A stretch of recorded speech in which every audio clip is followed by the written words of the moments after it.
नमस्ते internet, this is Kuldeep और आप देख रहे हैं मुझे पहाड़ी का यूट्यूब चैनल पर और पहाड़ी के इस फेसबुक पेज पर भी।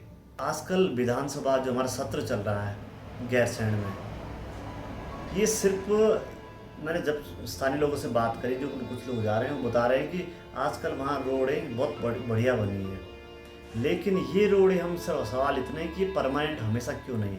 कहने का मतलब ये है कि स्थायी राजधानी क्यों नहीं हो सकती वहाँ पे। बिल्कुल हो सकती थी और उसके फ़ायदे बहुत सारे थे और कर भी होना भी आसान है। क्या आसान है? क्योंकि हमारे राज्य में, हमारा पर्वतीय जो राज्य है, इसमें 70 सीटें हैं विधानसभा की, जिसमें से मात्र 20 सीटें हटा दो तो 50 विधायक हमारे ऐसे जो पर्वतीय राज्यों से ही आते हैं। यानी कि 9 सीटें उधम सिंह नगर से और 11 सीटें हरिद्वार को छोड़ के ये शहरी हैं, बाकी तो सब पहाड़ी हैं। तो ये लोग अगर एक बार एकजुट होकर इस बात को रखें तो यार हमारा पहाड़ बहुत खूबसूरत हो जाएगा। अब पहाड़ों से पलायन भी बच जाता। दूसरी बात है कि वहाँ पे स्थायी क्यों नहीं हो पा रहा है, क्योंकि भैया वहाँ पे अगर आप लोग एक बार वहाँ पे इंडस्ट्रियल यानी कि जो उद्योग अगर खोल देते, वहाँ पे औद्योगिक इकाइयाँ खुल जाती तो हमें बहुत फ़ायदे हो जाते। हमारे प्रतिनिधि हैं, वो जा रहे होंगे तो उनको जब गाड़ी में चले उछल नहीं रहे होंगे लेकिन जो रोज़ वहाँ चलते हैं, जब गड्ढे पड़ जाते हैं तो उछलते होंगे, तो उनको फील आता भैया रोड ख़राब है। अब आज को तो पता नहीं लग रहा होगा। तो एक चीज़ और कहना चाह रहा हूँ, अगर हमारा ये स्थायी हो जाता है यहाँ पे और उद्योग थोड़ा खुल जाते हैं यहाँ पे, तो बहुत बढ़िया हो जाता। बात देहरादून में पता क्यों लोग पसंद करते हैं कि वहाँ बताते हैं कि वहाँ का मौसम बहुत अच्छा है। अरे भैया, वहाँ का मौसम अच्छा जितना है ना, उससे मोहल्ले उससे बहुत बढ़िया गैरसैंण का है। क्यों? वो इसलिए हो सकता है कि देखिए वहाँ पे एक तो देहरादून की तुलना में हाइट पे हो सकता है, वो हाइट पे होगा और वहाँ जो है गर्मी इतनी ज़्यादा नहीं होगी। गर्मी इतनी ज़्यादा नहीं होगी तो वहाँ रहन सहन थोड़ा आसान हो जाएगा, कम खर्चीले में हो जाएगा।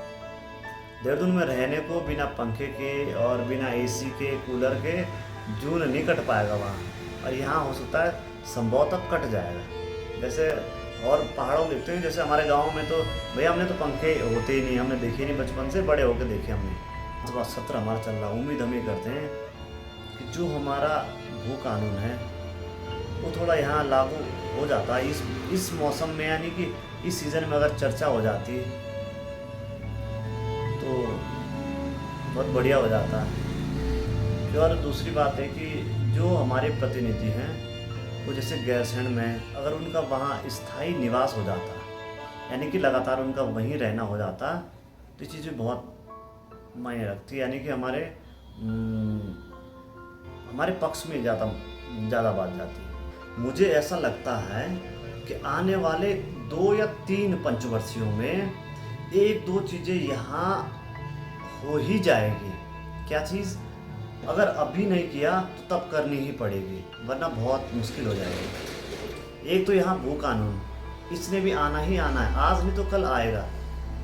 अगर शांतिप्रिय तरीके से नहीं आया तो हो सके कल के दिन थोड़ा गलत और तरीके से आए। और एक जो यहाँ पे जो हमारे 4 धाम हैं, पवित्र जो हमारे धाम हैं, इनके लिए एज, उम्र फिक्स भी हो जाएगी, देखना आप लोग। क्योंकि यहाँ पे हर उम्र के व्यक्ति, क्योंकि ये घूमने का पिकनिक स्पॉट बना दिया, जो कि अच्छा नहीं है।